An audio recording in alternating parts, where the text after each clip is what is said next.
Hello, my name is Scott Sanchez. I'm with Kronos Incorporated. I'm a solution consultant, and I'm here today with Misty Novi, an application consultant who is the manager of the data conversion services for the HR and payroll products.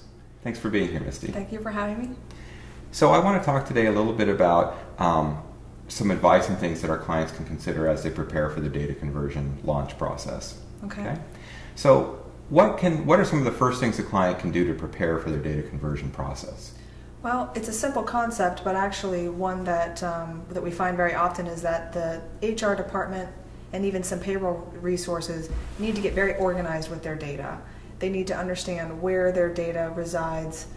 If they have multiple systems, maybe some of the data is in a payroll system, some of it's in the HR system, and some of it may be paper files. Okay. And depending on the importance of the data, they may decide that they need to pull some information from the paper files, but that's really the biggest thing, understanding who's going to be responsible for pulling it. Is it going to be HR? Is it going to be IT? It might be a combination. But also, and part of that organization is if the HR employees are newer to the company, then they may not be as familiar with their data because they weren't there in years past with the old system. So really just organizing, understanding what they have, and who's going to be responsible for pulling it. That's a big first step. Okay, great. Should a client plan to convert all of their HR data? It really depends. I mean, as part of that organization and getting to know their data, it really just depends on, what data they consider to be accurate, and there might be some that's inaccurate. Information they pull from a payroll system is probably going to be more accurate from employee demographics, address and phone number, things like that. And they may have information in HR that they have electronically, but it's just not accurate. It might be more junk type of data, like emergency contacts information, for example. They may utilize self-service with Kronos self-service to have the employees update their own information once they go live, and not necessarily bring it in, during the data conversion itself. So it's a good time for them to consider cleaning up their data if there's any inaccuracies, and possibly not converting it if they have pockets of inaccurate data. Right, and there may be data that they want to bring in, but they plan to clean up maybe in our spreadsheets. Okay. That will help us determine how much time we need to give them for the spreadsheet population. Okay. That's going to help the Kronos PM be able to get a sense of if there's going to be a lot of manual intervention once the data is pulled into our templates, then we need to allow for extra time for that. Okay.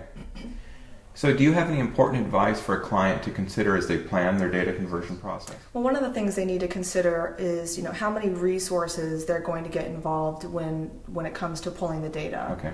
So that's both, technical resources with multiple systems, as well as, employee type of resources. So if their HR is decentralized and it's going to be literally everybody at different locations are going to be pulling their own data, then they could end up with different versions of the data in different formats. So ultimately, they need to make sure that the project team has one primary person who oversees the entire spreadsheet population, so that we get one set of data, not multiple sets of spreadsheets. We get one set and it's all formatted similarly instead of different versions.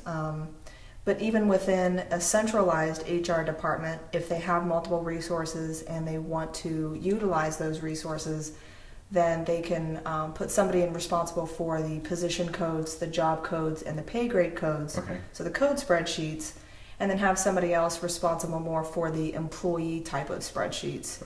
And then the two come together once it's time to assign positions to employees. But that is one suggestion that we can make to say, you can have multiple people working on them, but still in an organized fashion. So it's important to make sure that there is someone overseeing the entire process so that all the data is accurate, and not having people all over the organization pulling different data in different formats. Right, exactly. Okay.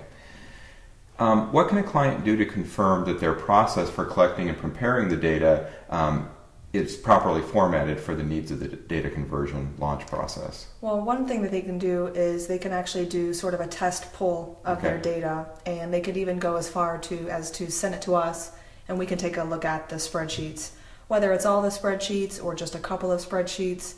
It also depends on who's pulling the data. So if IT is pulling the data and they're using scripts to pull it, They may want to test their scripts out by pulling the data, giving it to us, and then they can go tweak their scripts if they need to.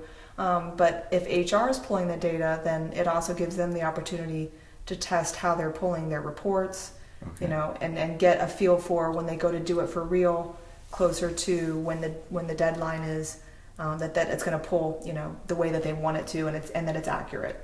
So a good plan is to submit 1 or 2 spreadsheets that they've drafted for you to test and to validate that there's proper formatting and the data is meaningful and accurate. And I would say, at minimum, that would be ideal. I mean, okay, even just 1 or 2 spreadsheets. Also with the code spreadsheets, sometimes when they're developing their codes, we want to make sure they're going down the right path. They don't have duplicate codes. Okay. That tends to be a very confusing area that is new for clients. So things like job codes, position codes, pay grade codes. Exactly. Okay. Okay, do you have any final thoughts for our clients as they prepare for their data launch conversion process? Populating the spreadsheets can be a very overwhelming experience, depending on if the department, maybe they've gone through it before and it was painful.